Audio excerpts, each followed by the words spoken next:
We are your home theater and AV questions answered. This is AVRant. Want your home theater or AV question answered by Tom and Rob? Send it to question@avrant.com. Welcome to AVRant. I'm Tom Andry, and I'm here with Rob H. Bob. Bob has been upgrading his theater over the past few months in preparation for 4K HDR and Atmos. He now has an LG 65 E-Series, 65-inch E-Series OLED, a new denim receiver, and a 5.1.2 setup of SVS Ultra Series speakers and an SVS SB2000 sub in a 14-foot by 13-foot room. The last new component yet to be bought is an Oppo BDP203 and some HDMI cables. His problem, if it is one, is with HDMI cables. He's a retired U.S. military living currently in the Philippines and was able to find high-speed, high-bandwidth HDMI cables for purchase in the country. So we ordered some FE series premium certified cables from Blue Jeans Cables and a 12-foot and 8-foot lengths. He didn't see bandwidth measurements listed on Blue Jeans website, and he's now starting to second guess his buying decision. Are these cables adequate for 4K HDR? He tried to do some research on HDMI specs, but only got a case of information overload for his trouble. So the thing about Blue Jeans is they will tell you if their stuff does what it's supposed to do, and a quick email to them will let you know if you can't figure it out for yourself. You have asked us, so Rob will tell you in a second. But my guess is every single cable they make is over-designed, over-manufactured. It's just Blue Jeans used to be the cable manufacturer I would recommend all the time because they were inexpensive. They are now no longer all that cheap. Some of their cables are still cheap, but most of them are not quite as cheap. But they are like bulletproof. They will tell you what they can do and what they don't, and they are a no BS, no snake oil company that I respect very highly. So I would guess that these FE series cables will be fine, but Rob will tell you right now. Yeah, so first of all, to put your mind at ease, they're fine. Full stop, you're done. If you don't need any more details, that's the answer. You are fine. Fast forward to the next question. Yeah, that's right. A little while ago, we had two standards for HDMI. We had standard speed and high speed. High speed went up to 10.2 gigabits per second. Now, if you work out the raw details, if you just work out the raw pixel count, so you got in ultra high definition, you have 3840 by 2160. All right, so you multiply those two numbers.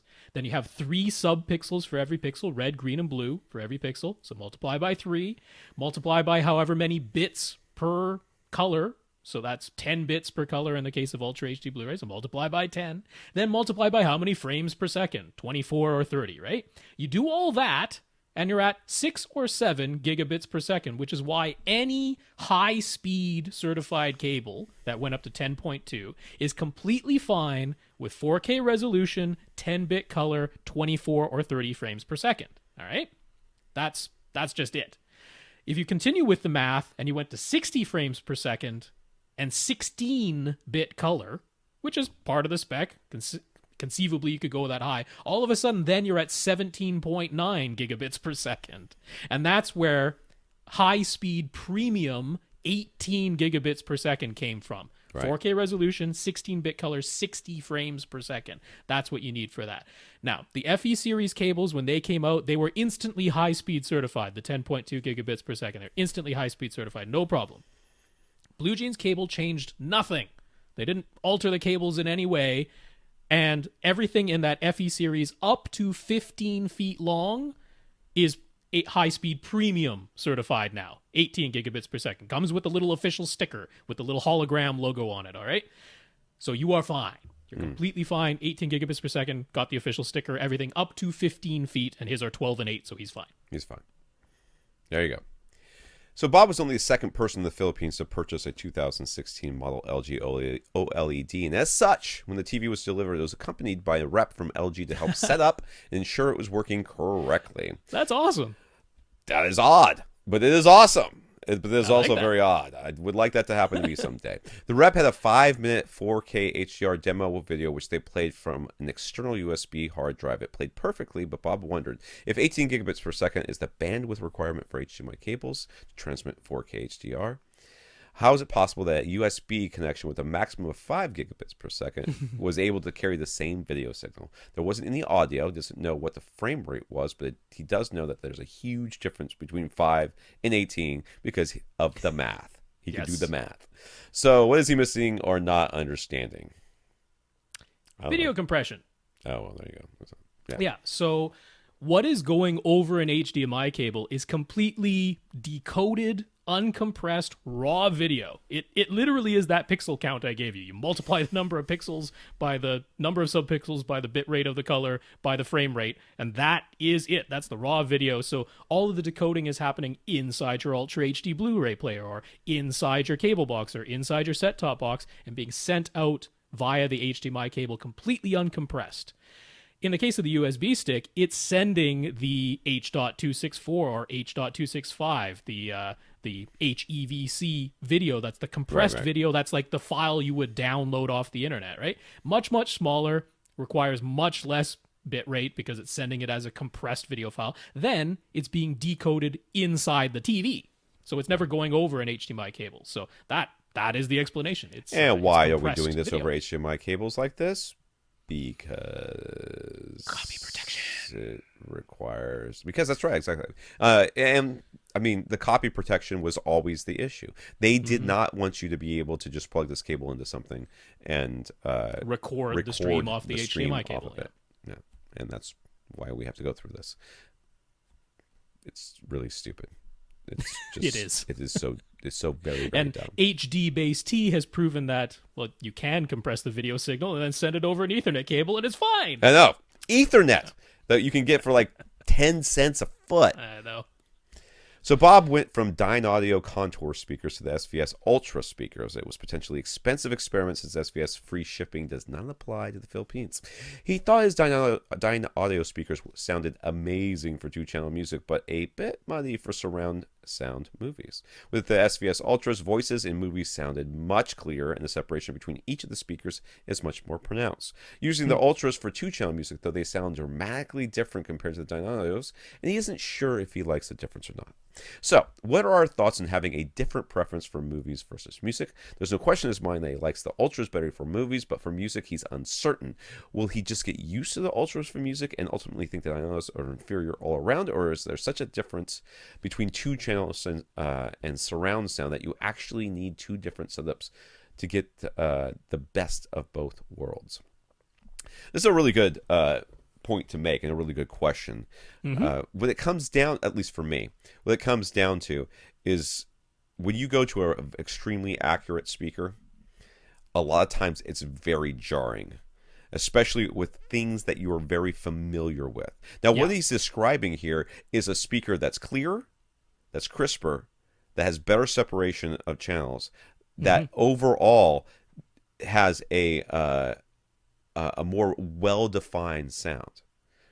But then he switches and he loves it for the content where you need that, which is surround where you sound. want like the pinpoint. I know that sound came from right over there. That's what those Ultras are doing for me. But then he gets into the music that he's been listening to on his speakers for years, and the music doesn't require such pinpoint accuracy, and there's a lot of familiarity built up there that he's with, and he's worried because he's not preferring his brand new speakers over his old ones. This can and often does happen. You get something new and you're like, I love this. And then you listen to something that you've heard many times before. You're like, this sounds really weird and I don't think I like it anymore. I want to go back to what I had before. Perfectly okay.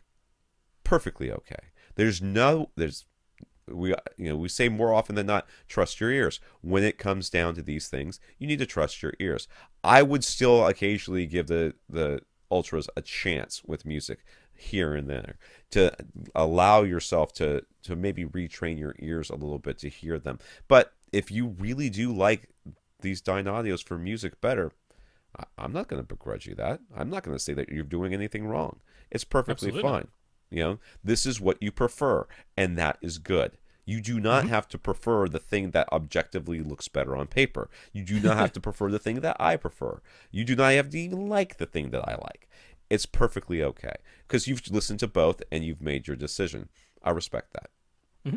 Yeah, by the same token, sometimes once you get used to the more pinpoint precise, better clarity, better delineation sound for a significant amount of time, and then go back to what you're listening to before, all of a sudden your perspective has changed, and sometimes you go, oh, that actually sounds much more smeared and less distinct, and you're like, oh, I can't quite remember why I liked that so much. That can be the case as well. Right.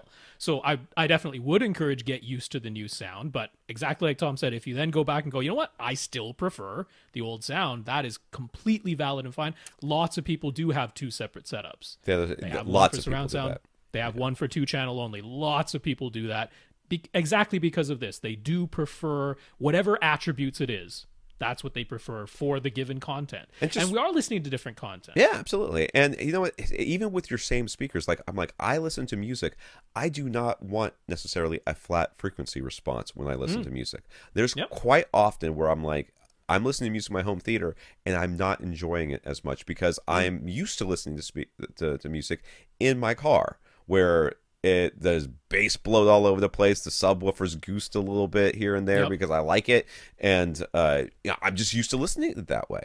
And then you take, and God help me if I'm listening to something like Pandora, you take something that's compressed and crappy, and you put it in my theater. I'm like, oh, it's awful. It's so awful. Yeah. You want more forgiving speakers for that content. You do, and not only that, if you do get something that's recorded really well and you like it, and you put it in your theater, and I put it in my theater, I will tend to bump up the bass a little bit. I'll just give it a little bit of a goose because that's what I prefer, and there's nothing wrong with that. There is the side of it where in surround sound, the majority of the recordings you're going to get are individual sounds that were like close mic'd. They don't have a environment sound attached to them. It's just the sound itself. So you play that in surround sound through very nice, precise speakers, and it has the effect of transporting you out of your room and into the sound that was created by these close mic'd individual non-reverberant non-environmental sounds. It transports you somewhere else, whereas a lot of music is capturing the sound of the room. If you're listening to something that's an orchestra or something that was recorded in a church or just recorded in a club, live music, anything like that, it has all these environmental sounds within it. You play that back through a system that doesn't echo throughout your room. It doesn't fill the room, as you might say, and it doesn't sound right to the ear. You go, where is this environmental sound that I'm expecting to hear when the speakers are in a way too precise? Right. So that can be a huge part of it too. You could also experiment with DSPs. Might be the good example where when you're listening to two-channel music, you're not listening to it in you're not listening to it in normal two-channel straight direct mode. Instead, you start applying some DSPs to it, or you you have it transformed into surround sound, some sort of surround sound, and suddenly you might find yourself once again enjoying it. So you've got some option here. But anyway, you've got great speakers and a new system, and good on you, mate.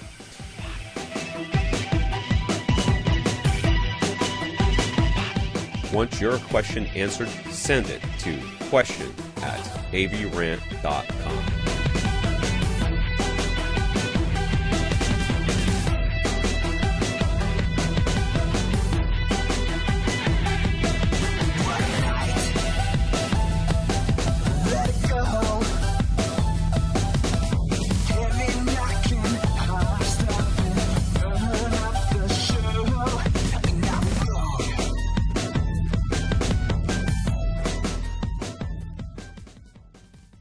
This is AVRant. Now go out and listen to something.